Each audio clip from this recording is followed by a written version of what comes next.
of Doing Most Media and Feature Fridays. We are here with Ms. Brittney, Concourse Event Centers, and Legacy Youth Builders. So today we have a little bit different format and lineup for our interview because Ms. Brittney doesn't do one thing. She does many things. She wears many hats as she goes through her day and through her life. So we're going to talk to her about how she's gotten to wear so many hats and hear all about her business. But as usual, I want to address community guidelines. As usual, please be respectful. Please be engaged. Ask questions. Follow, like, share, Doing the Most Media, as well as Concourse Event Centers, Legacy Youth Builders. And once you've done that, please feel free to engage in the community and get to know more about small businesses as they do what they do in their community and those nonprofits and side hustles as well. Anyone knows who's following Doing the Most Media may have seen the event announcement. We have a Growth and Give Back event coming up at the end of October, October 31st. And we will be holding that here in the Concourse Event Center where we are today for this interview. And with that being said, please check out the flyers if you haven't seen them already. Everyone's tagged, including Concourse Event Center. Yes. All right. So I'll just leave you with some information at the end of this video about the nonprofit, as usual. And without further ado, I want to let Ms. Brittney have the floor to tell us a bit about herself and her ventures. Hi, everybody. How are you? I'm Brittney Lane. I am the owner of the Concourse Event Center in Lofts, located here in Columbus, Ohio, and the founder of a local nonprofit called Legacy Youth Builders.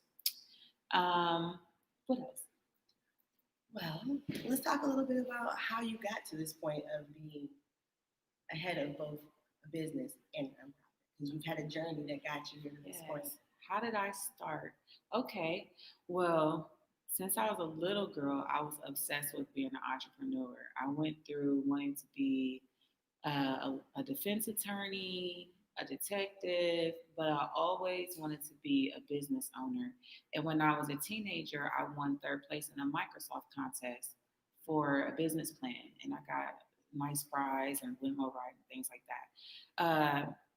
Along the journey, it is not an easy journey, but what I learned to do is plan and write out my goals. And I have a notebook that I keep with me that I only write stuff in as business plans and ideas that I have, so I don't forget them because when you're busy, you forget a lot. Yes.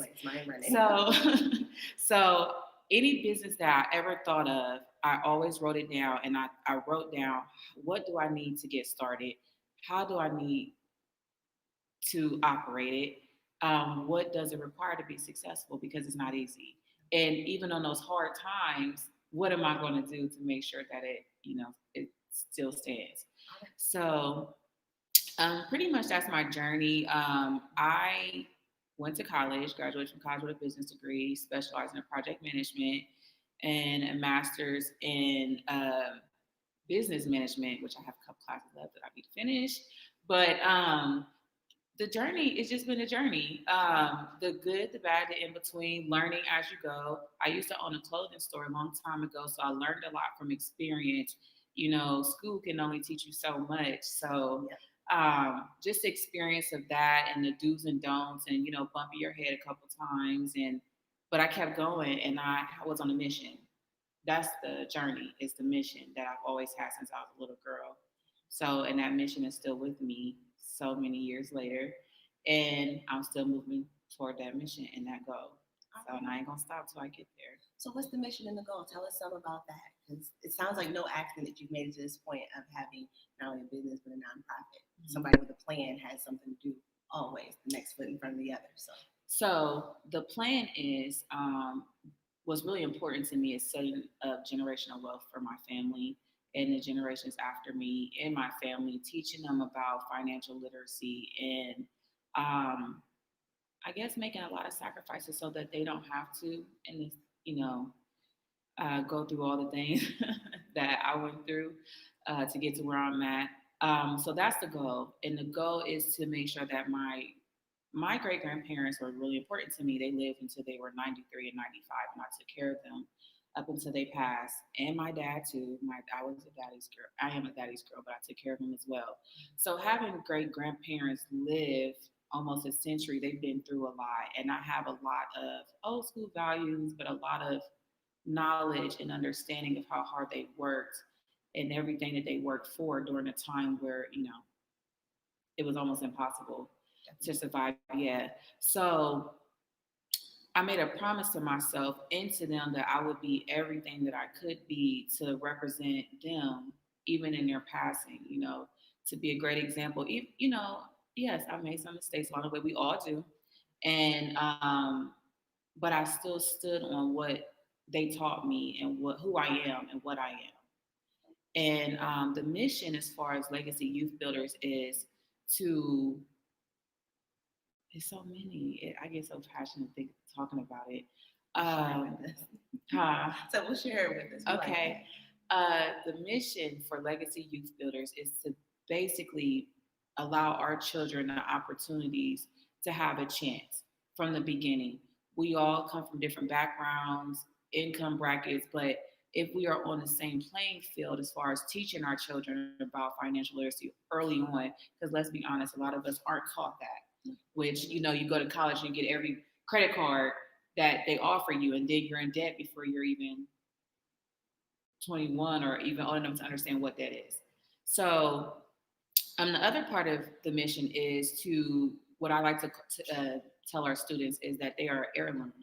So we all know what an heirloom is, passing down something that's been in your family. So you are the heirloom. What we give to you, you give it to your children and your cousins and whoever else. And that's what our goal is, to teach them self-awareness, self-empowerment about who they are, their history, and that we are enough, we're more than enough. And that's pretty much it. And to be an advocate for our youth and our community. And by doing that, whatever it takes is what Legacy Youth Builders is about. If there's a need that I'm able to join in on, I'm there to join in on. If it's something that I recognize as common in our youth, just by talking to them, hey, let's figure out a plan, or what can we do? We can't save the world, but what we can do as a community is come together and work together. We can't rely on politicians or anybody to help us. We have to help ourselves and support each other more than anything. So, you know, we have to, our grandparents, we don't have, they're not the same now, so we have to have those pillars in the community in different age brackets so that our children can relate and be comfortable to, communicate and let them know, hey, we've been there, we've made the same mistakes, and not bash them and just help them grow into individual, good individuals. So Okay. yeah. So as far as creating generational wealth is one of your missions, and making sure to help out the youth by giving them skills and information and empowering them and advocating for them. I mean, you're a living embodiment of living, being our ancestors' wildest dream. I mean, when you talk about your grandparents, Yes. I mean, if they, we're here to see your work now and what you're doing with those who are going to go on even farther beyond where we'll leave this earth. And Absolutely. That's deep. That's passionate work. It's not something that you take on lightly. So I mean, somebody has to do it, and I'm glad you're here to be, at the helm of that. Yes, definitely. So let's talk a little bit about business. I'm gonna pull back to business just for a hot second, and then we'll also discuss the nonprofit side. Okay. But what were some of the deciding factors to you going into business? Not being a slave to somebody else. I speak very bluntly. Okay.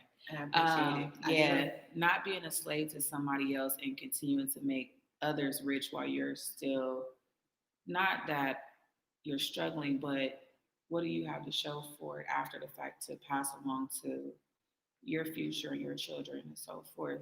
And I'm a firm believer in having multiple streams of income, because as we all know and what we're all going through, COVID, a lot of people lost their jobs and their homes and things like that. And it's unfair, but it just is what it is. So I'd rather have multiple streams of income so that in case something like this happens that would affect me or my family, I can jump in to, take care of them, and we'll be fine, because nothing's promised. Nobody's immune. So that's pretty much where it's always been. I always wanted to be free to make my own decisions and live my best life.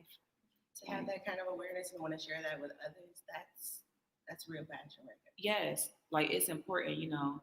I travel the world, but I travel because it keeps me humble for one. For two, it's rejuvenating and it makes me just appreciate everything that I have and don't have, you know, too. So that's where it comes from, and just making sure that my family has what they need going forward, whether that's going to college and they don't have to be in debt like I am. Trying to put myself through college to be an example for my nieces and my nephews. Or just, you know, them having businesses that we can pass along. Other communities do it, so I'm gonna do it for mine. So Let's take a little slight detour. It's a little different, yeah. but you said something about sharing information with the youth and changing the course of the future of our generations to Mm-hmm. come. Um, and you mentioned something about taking on college debt and things of that nature. Yes. All of that rolled into one just makes me think about the messages that are streamed to our kids, the things that they get to hear and see Mm-hmm. from other people. And so they need to hear and see things that are real. This is real. Absolutely This real. is the truth coming from someone who's lived it. And we're Absolutely. not the only ones who lived. There's so many people telling a similar story about college debt and things like that. But the Absolutely. messages are consumer driven. We have such a consumer driven Yes. economy and such a consumer driven world that we exist in that a lot of the good is lost in that. Absolutely. And I think if we would, communication is key in all things. I think if we will be honest and blunt about the truth, like I always tell our kids when we go on our college tours, college isn't easy. You know, yes, it's fun, but it's not easy. You're going to have those days where you don't wake up feeling so great. They don't tell you about that when you go visit or when we go visit, but I'm going to tell you, some days you wake up not feeling well with yourself. Pick up the phone and call me. I have my babies. They might be watching that are in college now. Yeah. Um, and a lot of what we do too is not only just educational awareness, but like history, our history too. So I have a couple of my babies that are in college that went on the college tour, and they're going to the schools that we visited, and I was able to help get them their application fees waived. You know, all of those fees that some parents don't think about because you just don't know. So that's where we come in as legacy youth builders. Three of my babies now, I raised money to pay for their acceptance fees this year. You know, especially with everything going on, and I'm like, hey, this is what we're here for. If I can do it, we do it. And we were able to pay all three of their acceptance fees and or one of their fees, however, what was ever left to pay, Okay. we contributed. So that's what's important to me and to legacy youth builders. And I'll tell you the story about how legacy builders came Okay. about whenever, like at some point. But it was a beautiful vision that I had a long time ago. Well, no, So, let's get into how it okay. came because we talk about business, we have to go both directions. And Yes. we've got to talk about both. So, how did Legacy Builders come to be? So, okay. So, 5 years ago, or maybe 6 years ago now, I had a dream about it. And in the dream, it was a school of empowerment for minorities. And the name came to me in this dream. And I had an envelope when I got up, and I wrote that envelope, wrote the name of it down. And I carried that envelope for 3 years in Legacy Youth Builders, right? And when I wrote it down, I didn't fully understand why it needed to be called Legacy Youth Builders, but now I know. You know, we're the legacy, the Wow. heirloom, yeah. So, and we're builders, and that's what we're here for. You know, again, the pillars in the community. That's what we're here to do is to build those legacies. You don't have to be blood family to build a legacy with others. You know, so that's how it came about. And I always have been someone to help and be in a community, helping feed the homeless, paying college fees, keeping in contact with my students, just being there for them and just being open and not judging them and being a listening ear and a unbiased positive force by my actions, not just my words.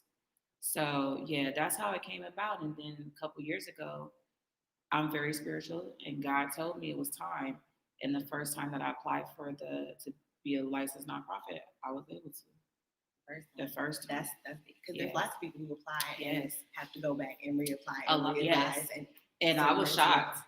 I was shocked. And then I just been moving forward, taking it one step at a time and just learning as we go and speaking to the community, teachers. What are some things that you notice that our children need?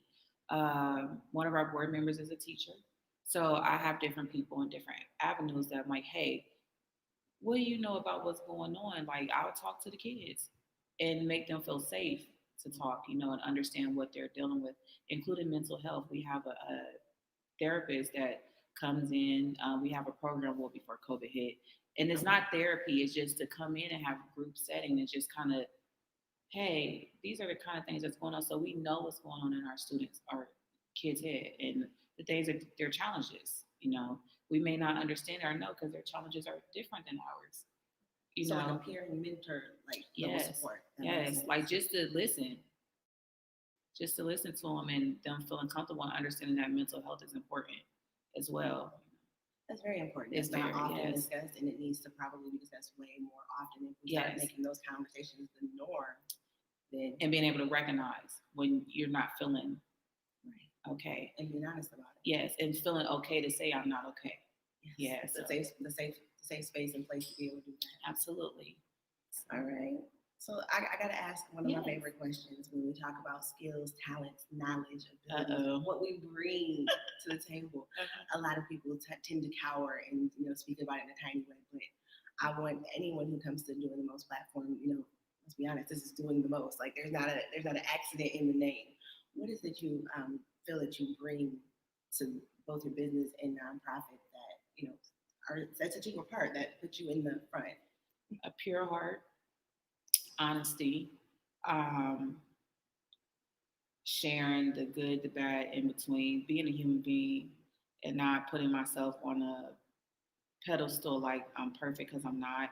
And when the time comes, just keep being honest, keeping it real, and I think that's what sets me apart and just again having a pure heart and really for our children and our community and doing whatever I can to help better us. You're definitely living the truth. I'm trying. Yeah. This is what it all is for. Yeah. Wow. So you've worked jobs, I'm sure, before and while transitioning and doing all of your own business and nonprofit. What makes you? I know you said something about it earlier, but what makes you truly passionate about this? Are there some personal experiences that like lean into what you've done, or they're just things that you've maybe seen in the world around you that make you want to reach out and work on a problem or solve an issue? So that's like a lot. Like no, not a lot in a bad way. But I'm like I got so many things. I know. So first, I still have a career during the day, which it is not time for me to retire myself yet. Um, but within that career, you're still working for someone else, and you're still on their time. I'm a creative person. I always have been, and so being creative, your mind, you're like, I know I got to do this, but this is where my heart is as well. And gosh, like it's what was the other part of the question? Because it's so much. It's just the transitioning. So the transitioning into the back and forth. I would maybe say more or less since you're going between work and your nonprofit and work and your business. You've got that plate to balance. So how does that work? Honestly, I'm struggling with it. Some days are better than others, but when you're a business owner, there's not always a balance. You have to create a balance. So I'm struggling with it. I'm day to day. I'm like, okay, I have to write stuff down to make sure I get certain things accomplished, and I have to pay attention to my job in the daytime, and my baby's at home with school, and then after work, um, take care of the children, and then jump into the business, making phone calls, returning messages, and sometimes that leads down until really late at night.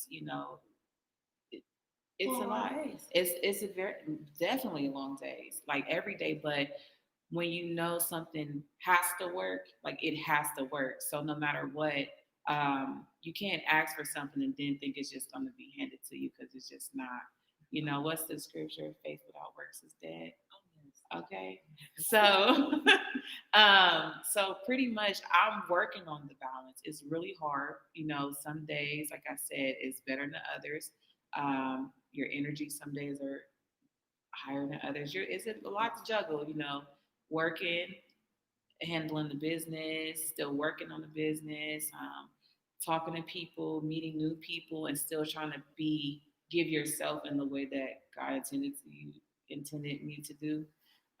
It can be harsh some days, but it's a great journey because this is what I want and the mission, the goal. Yeah, it's right there. So So let's transition just a little bit in the conversation. We'll talk a bit about the problem that you're solving or the need that you're meeting in the community. You talked about the youth and the yes. services that you are working to provide for them with Legacy Youth Builders. Um, what problem ultimately overall? What are some of the major issues you're wanting to tackle with that work? Ooh, one being mental health, recognizing that there's some, trauma that some of us may not even realize that we have. Recognizing, okay, hey, I'm not feeling so well, and being okay, like I said before, to say I'm not feeling, well, and we have to start talking about it, and not feeling like you're less than or there's something wrong with you that you're struggling. So mental health in our community is a big one for me. Financial literacy, teaching our kids about money and how to invest early on, uh, to try to lessen the debt, the debt ratio that we have. And more than anything, self empowering and them to know again who they are and what they are and what they can accomplish. And they are more than a basketball player, a football player, a singer, and a rapper. And there's nothing wrong with that. It's just that you can be more than that. Like I want to broaden their horizons and them to aspire to be doctors. We need more doctors, in our communities and the tech field. So really and truly just a general things that I'm like, hey, this is where we kind of lack at when I talk to different people. And financial literacy is a big one and for mental health. So those things, like those are my focus. And I think sometimes the focus may change depending on where we're at, Definitely. Yeah. That's part of having a mission is knowing Absolutely. where to target or identify that problem and then Yes. change up when you need to move on to the next thing. Yes. So some nonprofits and some agencies kind of miss that marker. They want to focus only on one thing for forever and ever and ever, Yes. and then that dies. It dies. Right. And So you get stagnant. So no, our focus, hey, this year or next month, we may be like, you know what, we're seeing a rise in this.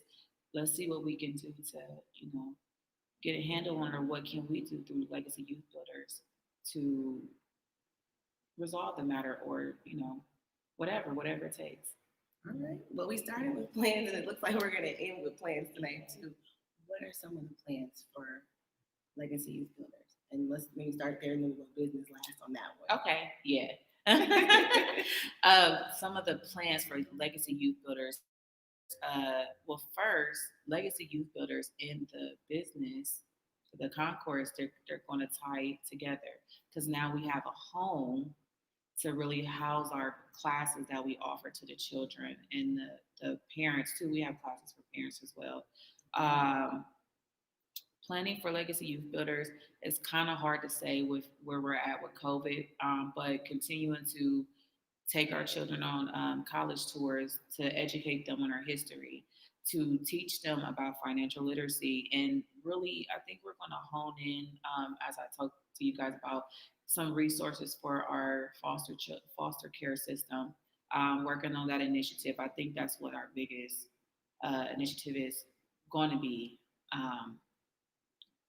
Going forward right now as our main focus. It's something we can control. Huge area of need there, Huge. especially with these uncertain times with COVID. Absolutely. I'm sure there's a need for all foster Yes. and adopted youth, definitely. Yeah.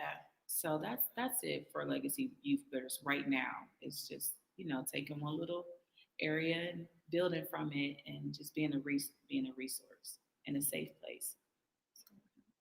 Anything plan-wise for Concourse Event Center? Yes, a lot of plans for the Concourse Event Center and Lofts. Yes. And Lofts. And Lofts, yes. So plans for the Concourse. The Concourse Event Center is more than a banquet hall for weddings, birthday parties, and your special occasions. It's a place for the community, and I always wanted to be a safe haven and make people feel welcome. And when they rent the building, or they want to have church, we have a church that leases on Sundays and a dance group and all kind of things. I want it to be a safe place for all people to come and to use and to make it like a family home. So that's the plan. And the other plan is because I'm an entrepreneur, I want to be an aid to other entrepreneurs. So I have 11 lofts that is being renovated right now upstairs, and they'll be leased to different entrepreneurs, hairstylists, barbers. Somebody needs an office space, whatever it is, it's going to be here and available. Sounds like there's already even a need for that. Usually there's so many programs and different entities already coming in. Yes. How long have you been open here? Truthfully, I've only been open since September. So, and I hit the ground running. Yes. I did a lot of renovations. This is just a warehouse, an empty, dusty warehouse before. So, a lot of renovations in a short amount of time. But I know what my vision is, and I want to be here for the long stretch and to be a pillar for the community and community events, like what you guys are having. And whomever, like just to be a safe haven in another place that we can call home, and that is a household name for different, That's the beauty, isn't it? Yes. Can't wait for you to be a household name. Because already it sounds like you're touching so many in the community with what you do here. I'm trying, I'm really trying to do my best. So that's all. That's what I want my legacy to be. Even though I feel like I'm going to be here a long time. But I want my legacy to be someone to be remembered as giving back to the community wholeheartedly and standing up for the community and honest, being honest and sharing those times like, no, I fall short too. So I think I think that's what my goal is, and to just be loving, to give love and positive energy and support and changing the narrative, helping each other and not hating on each other and just like, hey, what can I do to help you? Um, you know, just build and grow. Well, in the interest of building and growing, please make sure that everyone knows before we move any further. How do we get a hold of you? How do they contact you? How do they get a hold of this space? What do they do? How do Okay. people reach you? Yes. The Concourse Event Center in Lofts. We are on Facebook, Instagram, and we have a website. Facebook and Instagram is the Concourse Event Center in Lofts. You can pull it up. You can visit us at www.concourseevents.com. You can inbox us. You can chat with us on the website as well and get an answer right away. And you can call us at 614-321-7676 or come visit us. We have open houses twice a month. And I'm here on certain days for appointments to come view the venue. So come see me. Legacy Youth Builders, you can reach us on Legacy Youth Builders or LYB on Facebook and Instagram or LBCOLS.org. So yes, at any time we take donations for all the things that we do. We don't have any grants or anything like that. So it's really from the community. So every dollar that we have right now comes from private donors, community-based things. So if you want to donate, please be my guest. We do a lot of things to help the kids out, especially with college. So yeah, this year I think we paid over, I want to say like $1,300 out in helping the seniors, and I offered a senior prom here too. Nice. I did. Changing so different. Yes. So I offered a senior prom that was safe, and everybody was safe. The children had a great time in practicing social distancing. We made it pretty fun and made it about them. So we served them that day, and they were very happy. Yes, I'm sure they were. Yeah. Can we talk to them about your safety precautions? I want to make sure that everybody knows how hard you work to keep the community safe when they Yes. come to your events and when they come to any of your events. 'Cause that's an Yes. important piece. Absolutely. So the safety precautions I have taken, I have UV sanitation lights. We hang them up. If people request them, we'll hang them up by the door. So when people come in, it kills 98% of the airborne bacteria.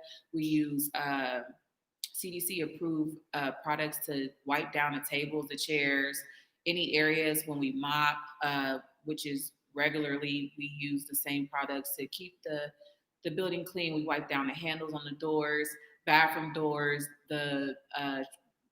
I upgraded the soap dispensers to no touch, and just do as much as we can. And I also have masks in house if we need somebody comes in and don't have one, and a whole little sanitation station, you know, and making sure everybody's good. And we take temperatures as well. So yeah, doing everything we possibly can to still, get back to some form of normalcy and Definitely. be safe. So be sure to wear your mask if you come out for any Yes. events here. Help her, help us, help you, help all of us because we're in this together. And we're in this together, so we have to help get through it. Definitely. I'm Yeah. ready to get through it. So, all right. So since we've talked a bit about everything, I want to make sure that I give you the chance to catch anything that maybe we did not touch on that maybe you feel like the community should know before, leave this live discussion. What our community should know is that it is time for us to come together and to bridge gaps and to be open and honest and communicate with one another. Um, Spend more time loving than hating and support one another. I don't care if you have the same type of business. We're not in competition with each other. We're here to support each other. And there's enough for everybody out here. And I think if we would focus more on that, we'll go a further way and make the world a better place. And, bringing back compassion and, hey, what can we do to work together? And, that's it. Remain humble and be safe. And I think that's pretty much everything that I have. Thank you. I'm so Thank glad you that you so joined us here much. and shared your dreams and hopes and your babies, the community, and with the Yes. community here. I look forward to see what you have next coming up. I'm Yes. going to keep in touch, and I'm going to be honest. At the end of the day, if you come here and you check out the space, meet somebody you can keep up with for Yes. a long time. You're not going to just meet somebody who doesn't event for you and walks away. This is a genuine connection right here. Thank you, community, for those who tuned in. Definitely, I will, as usual, include the information to contact Ms. Brittney in the comments for both Legacy Youth Builder and for Concourse Event Center and Lofts. Yes, in Lofts. All right. Have a good